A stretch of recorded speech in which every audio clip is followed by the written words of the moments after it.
Hello guys, welcome back to my channel. இன்றைக்கி நம்ம என்ன சம்மரி பார்க்க போகிறோம் அப்படின்னா, the Mahabharata page number 106 to 169. So first part ஓகேவா. தமிழ் எபிக் என்ன இருக்கோ அதே இதை டிரான்ஸ்லேட் வெர்ஷனில் ஜேஏபி வான் பியூட்டனன் அப்படின்ற ஒரு பர்சன் வந்து டிரான்ஸ்லேட் பண்ணி எழுதியிருக்கிறாரு. ஸோ அந்த வெர்ஷன் தான் இந்த வீடியோவில் பார்க்க போகிறோம். இதில் எந்த விதமான சேஞ்சஸுமே கிடையாது. தமிழில் எப்படி இருக்கோ அதே ஸ்டோரி தான். ஃபர்ஸ்ட் பார்ட், அந்த பிகினிங் பார்ட் தான் இதில் வந்து கொடுத்துருக்குறாங்க ஓகேவா. ஸோ இவர் வந்து ஒரு சான்ஸ்கிரிட் ப்ரொஃபஸராக இருந்திருக்கிறாரு. இவரோட ஃபர்ஸ்ட் டிரான்ஸ்லேட்டட் ஒர்க்கே மகாபாரதா தான். அந்த 5 புக்ஸையுமே அவர் டிரான்ஸ்லேட் பண்ணியிருக்கிறாரு. இவரோட கெரியர்லேயே இது ஒரு ஹியூஜ் சக்ஸஸ் அப்படின்னு சொல்லலாம். ஸோ இந்த மகாபாரதா இது வந்து ஒரு சான்ஸ்கிரிட் எப்பிக்காகவும் இருந்திருக்கு. இவர் எழுதினதுக்கு அப்புறமா எல்லாரும் இதை ரீட் பண்ண ஆரம்பிச்சிருக்கிறாங்க. இந்த எப்பிக்கில் வந்துட்டு 1 lakh வேர்சஸ் இருக்குது. ஸோ அவ்வளோ பெரிய லாங்கஸ்ட் ஒரு போமாக இதை வந்து கன்சிடர் பண்ணுறாங்க வேர்ல்ட் லிட்ரேச்சரை பொறுத்த வரைக்கும். இதை வந்து 18 புக்ஸாக வந்து டிவைட் பண்ணியிருக்கிறாங்க ஓகேவா. ஸோ ஃபர்ஸ்ட் அந்த பேஜ் நம்பர் கொடுத்துருக்குறேன் இல்லையா, இதில் வந்து இங்கிலீஷ் அந்த டிரான்ஸ்லேஷன் வெர்ஷனில் வந்து அடிப்பிரவா அப்படின்னு சொல்லி மென்ஷன் பண்ணுறாங்க.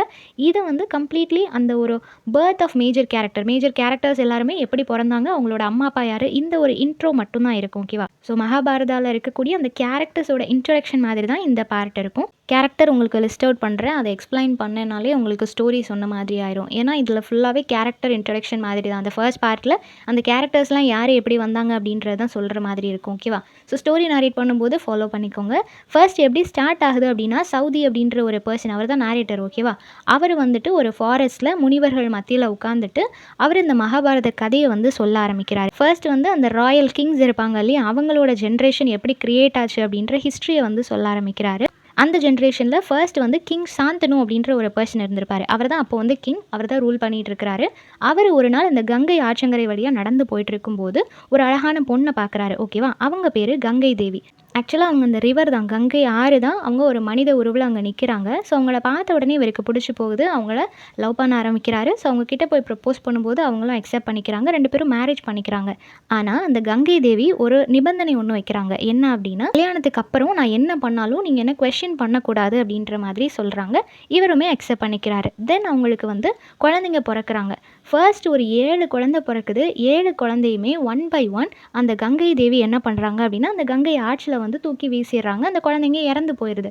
ஸோ இதை வந்து பார்த்துட்டு சாந்தனும் அமைதியாகவே இருக்கிறாரு. ஏன்னா ஒரு வாக்கு கொடுத்துருக்கிறாரு. 8வது குழந்தையும் பிறக்குது. அதை வீச போகிற அந்த டைமில் இவரால் தாங்க முடியலை. எதுக்காக 7 குழந்தையும் இந்த மாதிரி வீசின அப்படின்னு சொல்லிட்டு அவர் கொஸ்டின் பண்ணிடுறாரு. ஸோ அந்த மொமெண்ட் அவங்க வந்து எக்ஸ்பிளைன் பண்ணுறாங்க. என்ன அப்படின்னா, அந்த குழந்தைங்க எல்லாமே தெய்வர்களாக பிறந்திருக்கிறாங்க, வாசுக்கள் அப்படின்றத சொல்கிறாங்க. சாபத்தால் தான் அவங்க எல்லாருமே மனுஷங்களாக பிறந்திருக்கிறாங்க.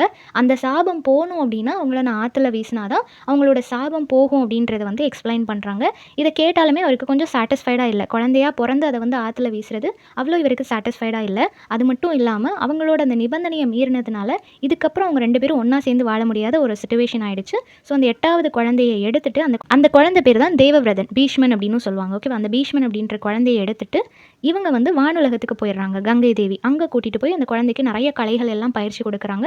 அந்த குழந்தை வந்து ரொம்பவே திறமையான ஒரு குழந்தையாக வளருது. ஸோ கங்கை தேவி அவங்களோட ஹஸ்பண்ட் கிட்டேயே திரும்ப அனுப்பி வச்சிடலாம் அப்படின்னு சொல்லிட்டு சாந்தனு கிட்ட அனுப்பி வைக்கிறாரு.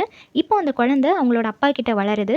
ஒரு அரச குடிமகனாகவே அவர் வந்து வளர்க்குறாரு. கொஞ்சம் வருஷம் கழிஞ்சதுக்கு அப்புறமா சாந்தனு வந்து சத்தியவதி அப்படின்ற ஒரு பொண்ணை வந்து மீட் பண்ணுறாங்க. அவங்க ஒரு மீனவ குலத்தை சேர்ந்தவங்க, ஃபிஷர்மேனோட பொண்ணு ஓகேவா. ஸோ அவங்கள பார்த்ததும் இவருக்கு ரொம்ப பிடிச்சி போகுது. அவங்கள காதலிக்க ஆரம்பிக்கிறாங்க.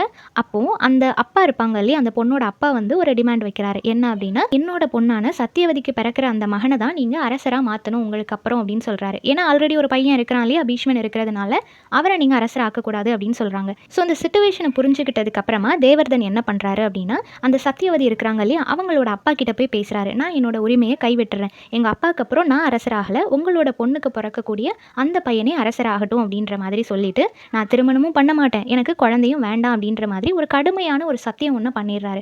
இந்த சத்தியத்தை அவர் பண்ணதுனால தான் அவர் பேர் பீஷ்மன் அப்படின்னு சொல்லி மாறும். அது வரைக்கும் அவரை தேவர்தன் அப்படின்னு தான் சொல்லுவாங்க. இந்த மாதிரி கடுமையான ஒரு சத்தியம், ஏன்னா அவர் வந்து துறவு வாழ்க்கையை மேற்கொள்ளலை, ஆனால் அவர் திருமணம் பண்ண மாட்டேன், குழந்தை பெற்றுக்க மாட்டேன் அப்படின்னு ஒரு சத்தியம் பண்ணுறதுனால இப்போது வானத்திலேருந்து தேவதைகள் எல்லாமே நிறைய மலர்களை பொழிஞ்சு அவரை ஆசீர்வாதம் பண்ணுறாங்க. இப்போ சாந்தனுக்கு ரொம்ப சந்தோஷமாக இருக்குது. இந்த மாதிரி நம்ம பையன் பெருந்தன்மையாக இருக்கிறானே அப்படின்னு சொல்லிட்டு பீஷ்மனுக்கு வந்து அவர் ஒரு வரம் கொடுக்குறாரு. என்ன அப்படின்னா, உன்னோட மரணத்தை நீயே தேர்ந்தெடுக்கலாம் அப்படின்ற மாதிரி ஒரு வரம் கொடுக்குறாரு. இப்போது சாந்தனு அண்ட் ஆல்சோ சத்தியவதி இவங்க 2 பேரும் திருமணம் பண்ணிக்கிறாங்க. அவங்களுக்கு 2 பையன் பிறக்குது. சித்ராங்கதன், விசித்திர வீரியன் அப்படின்னு சொல்லிட்டு அவங்களுக்கு 2 பசங்க பிறக்கிறாங்க. சாந்தனுவோட இறப்புக்கு அப்புறமா அவர் கொஞ்ச நாளே இறந்து போயிடுறாரு. அவரோட இறப்புக்கு அப்புறமா பீஷ்மன் தான் அந்த அரசை வந்து பாதுகாத்துட்டு இருக்கிறாரு. ஒரு நாள் சித்ராங்கதன் வந்து ஒரு போரில் அவர் ஈடுபடுற மாதிரியான ஒரு சிச்சுவேஷன் ஆகுது. அப்போ அவர் இந்த போரில் சண்டை போட்டுட்டு இருக்கிற அந்த சமயத்தில் அன்ஃபார்ச்சுனேட்லி அவர் இறந்து போயிடுறாரு. ஓகேவா? அதுக்கப்புறம் விசித்திர வீரியன் இருக்கிறார் இல்லையா, அவர் வந்து அரசராகிறாரு. ரொம்ப இளமையிலேயே அவருமே இறந்து போகிற மாதிரியே ஒரு சிச்சுவேஷன் ஆகுது. அவருக்கு குழந்தைங்க எதுவுமே கிடையாது. இப்போ குரு வம்சம் வந்து அப்படியே அழிஞ்சு போயிருமோ, நமக்கு அப்புறம் யாருமே ரூல் பண்ண மாட்டாங்களோ அப்படின்னு சொல்லிட்டு, ஸோ இப்போ குரு வம்சம் அப்படியே அழிஞ்சு போயிருமோ அப்படின்னு யோசிச்சுட்டு இருக்கிற அந்த சமயத்தில் சத்தியவதி என்ன பண்ணுறாங்க அப்படின்னா, அவங்களோட முதல் மகனான வியாசரை கூப்பிடுறாங்க. வியாசர் அப்படின்றது வந்து இவங்க சாந்தனுவை மேரேஜ் பண்ணுறதுக்கு முன்னாடி ஒரு சேஜ் மூலமாக, ஒரு முனிவர் மூலமாக அவங்களுக்கு பிறந்த குழந்தை. ஓகேவா? ஸோ அந்த குழந்தைய கூப்பிடுறாங்க. அதுதான் இவங்களோட ஃபர்ஸ்ட் சன் இல்லையா? ஸோ அவங்கள கூப்பிட்டு அந்த சாபம் தீர்க்கிறதுக்கு நியோகா அப்படின்ற ஒரு முறையில் வந்துட்டு அந்த சாபத்தை தீர்ப்பாங்க. தீர்த்து அவங்கள அரச வம்சமாக மாற்றிக்குவாங்க. அந்த மாதிரி இந்த பையனையும் அரச வம்சமாக மாற்றிட்டு அதுக்கப்புறம் இவன் மூலமாக இந்த அரசவையை லீட் பண்ணலாம், இவன் அடுத்த கிங்காக இருக்கலாம் அப்படின்ற மாதிரி ஒரு பிளான் பண்ணியிருப்பாங்க. அந்த மாதிரி சத்தியவதி பிளான் பண்ணிட்டு இருப்பாங்க. இன்னொரு பக்கம் சத்தியவதியோட பையனான விசித்திர வீரனுக்கு 2 கல்யாணம் ஆகியிருக்கும். ஓகேவா? அம்பிகா அண்ட் அம்பாலிகா அப்படின்னு சொல்லிட்டு 2 மனைவிகள் இருப்பாங்க. அவங்க 2 பேருமே இப்போ அவங்களோட கணவர் இறந்து போயிட்டாங்க இல்லையா, ஸோ அவங்கள வந்து வியாசருக்கு மேரேஜ் பண்ணி வச்சிடறாங்க. ஸோ வியாசர் மூலமாக அவங்க 2 பேருமே கர்ப்பமாகறாங்க. ஸோ அம்பிகாவுக்கு வந்து குழந்தை பிறக்கும் போது அவங்க பயந்து கண்களை மூடிக்கொண்டதுனால துருதராஷ்டிரன் வந்து ஒரு கண்ணு தெரியாத குழந்தையா பிறக்கிறாரு. அதே மாதிரி அம்பாலிகா பயந்ததுனால அவங்களோட முகம் வந்து வெளரி போயிடுது. ஸோ அவங்களோட பையனான பாண்டு வந்துட்டு ஒரு வெளிர் நிறத்தோட அவர் பிறக்கிறாரு. ஸோ அவங்க அம்மா என்ன பண்ணாங்களோ அதே ஃபால்ட்டோட அவங்களோட குழந்தைங்க பிறக்குது. இன்னொரு பக்கம் ஒரு தாசி இருக்கிறாங்க. அவங்க வந்து ரொம்ப அமைதியாக இருக்கிறதுனால அவங்களோட மகன் வந்து விதுரன் அப்படின்றவங்க ரொம்ப புத்திசாலியாக பிறக்கிறாங்க. ஓகேவா? ஸோ இந்த மாதிரி ஒரே சமயத்தில் 3 குழந்தைங்க பிறக்குது. இப்போது துருதராஷ்டிரன் இருக்கிறாங்க இல்லையா, அவங்க வந்து காந்தாரி அப்படின்ற பொண்ணை மேரேஜ் பண்ணிக்கிறாங்க. அந்த காந்தாரி அப்படின்றவங்க அவங்களோட கணவன் வந்து ஒரு பார்வையற்றவராக இருக்கிறதுனால இவங்க அவங்க மேலே இருக்கிற அன்பில் அவங்களோட கண்களை வந்து அவங்க கட்டிக்கிறாங்க. வாழ்நாள் முழுக்க நான் இப்படி தான் இருப்பேன் அப்படின்ற மாதிரி அவங்க சொல்கிறாங்க. இன்னொரு பக்கம் பாண்டு வந்து குந்தி மற்றும் மாத்திரி அப்படின்ற 2 பேரை வந்து அவங்க மேரேஜ் பண்ணிக்கிறாங்க. இப்போ பாண்டு அப்படின்றவங்க வந்து ஒரு நாள் வேட்டைக்கு போயிருப்பாங்க. அப்போது 2 முனிவர்கள் வந்து ஒரு மான் மாதிரியான வேடத்தில் இருப்பாங்க. ஓகேவா? ஸோ அது தெரியாமல் இவர் வேட்டையாடிட்டதுனால அதில் ஒருத்தர் இறந்து போயிட்டதுனால அந்த முனிவராக மாறிட்டு அவங்க வந்து அவருக்கு சாபம் கொடுத்துட்றாங்க. பாண்டுவால் குழந்தை பெற்றுக்க முடியாது, அவரோட மனைவிகளை அவர் தொட்டாருன்னா அவங்க இறந்து போயிடுவாங்க அப்படின்ற மாதிரி ஒரு சாபம் கொடுத்துருவாங்க. ஸோ இவரால் குழந்தை பெற்றுக்க முடியாது. இந்த மாதிரியான சுச்சுவேஷனில் குந்தி தேவி இருக்கிறாங்க இல்லையா, அவங்க நிறைய தெய்வீக மந்திரம் எல்லாமே சொல்லி அவங்க வந்து தேவதைகளை அழைச்சி குழந்தை பெற்றுக்கலாம் அப்படின்ற மாதிரி முடிவு பண்ணுறாங்க. இப்போ பாண்டு கிட்டேயே அனுமதி கேட்டுட்டு அவர் அக்செப்ட் பண்ணதுக்கு அப்புறமா தர்ம தேவரை கூப்பிட்டு யுதிஷ்டிரன் அப்படின்ற ஒரு குழந்தைய வந்து பெற்றெடுக்கிறாங்க. தென் வாயு தேவரை கூப்பிட்டு பீமனை பெற்றெடுக்கிறாங்க. தென் இந்திரரை வந்து கூப்பிட்டு அர்ஜுனனை பெற்றெடுக்கிறாங்க. ஸோ இந்த மாதிரி 3 குழந்தைங்க வந்து பாண்டுவோட அனுமதியோடைய குந்தி தேவிக்கு பிறக்குது. தென் அவரோட 2வது மனைவி மாத்ரி இருக்கிறாங்க இல்லையா, அவங்க வந்து அஸ்வினி அப்படின்ற ஒரு தேவதையை அழைத்து நகுலன் சகாதேவன் அப்படின்ற 2 குழந்தைங்களை பெற்றெடுக்கிறாங்க. ஸோ இந்த மாதிரி அவங்களோட 2 ஒய்ஃபுக்கும் 5 குழந்தைங்க மொத்தமாக பிறக்கிறாங்க. இவங்க 5 பேரையும் பாண்டவர்கள் அப்படின்னு சொல்லுவாங்க. ஓகேவா? அதே சமயத்தில் காந்தாரி இருக்கிறாங்க இல்லையா, அவங்களுக்கும் குழந்தை பிறக்கணும் அப்படின்றதுக்காக அவங்க வேண்டுறாங்க. அப்போ அவங்க நிறைய மாதம் அவங்க கர்ப்பிணியாக இருக்கிற மாதிரியான ஒரு சுச்சுவேஷன் ஆகுது. கடைசியாக அவங்க குழந்தை பிறக்க போகுதுன்னு சொல்லி பார்க்கும்போது அது ஒரு இறைச்சி துண்டு மாதிரி தான் அந்த குழந்தை பிறக்குது. ஸோ அதை பார்த்த உடனே அவங்களுக்கு அவ்வளோ வேதனையாக இருக்குது. அப்போது வியாசர் வந்து என்ன பண்ணுறாரு அப்படின்னா, அந்த துண்டு இருக்குது இல்லையா, அதை எடுத்துகிட்டு வந்து 100 துண்டுகளாக அதை வெட்டுறாங்க. அதை ஒவ்வொரு மண்பானையில் போடுறாங்க. அந்த 100 துண்டுமே 100 குழந்தைங்களாக வளருது. அதில் முதல்ல உருவாகிற அந்த குழந்தை பேர் துரியோதனன் அப்படின்னு வைக்கிறாங்க. எல்லாமே ஆண் குழந்தைகளாகவே இருக்குது. கடைசியாக ஒரே ஒரு பெண் குழந்தை, அந்த குழந்தை பேர் துச்சலா. எல்லா 100 குழந்தைகளுக்குமே தூள ஸ்டார்ட் ஆகிற மாதிரி பேர் வைக்கிறாங்க. இப்போது துரியோதனன் பிறக்கிறார் இல்லையா, அவர் பிறந்தப்போ நிறைய கெட்ட விஷயங்கள் எல்லாமே நடக்குது. நாய்கள் கத்துறதா இருக்கட்டும், புயல் வீசுறதா இருக்கட்டும், இந்த மாதிரி நிறைய விஷயங்கள் நடந்த உடனே முனிவர்கள் வந்து இந்த குழந்தையால் கண்டிப்பாக ஆபத்து வரும் அப்படின்னு சொல்லி எச்சரிக்கிறாங்க. ஆனால் துருதராஷ்டிரனால் அவனோட குழந்தைய விட்டு கொடுக்கறதுக்கு மனசு இல்லை. ஸோ நம்ம எப்படி விட்டு கொடுக்குறது அப்படின்னு சொல்லி யோசிச்சுட்டே இருந்துட்டு பரவாயில்ல இந்த குழந்தையும் வளரட்டும் அப்படின்னு சொல்கிறாரு. இப்போது நாட்கள் கடந்து போக போக பாண்டவர்களும் சரி கௌரவர்களும் சரி ஒன்றா சேர்ந்து வளர ஆரம்பிக்கிறாங்க.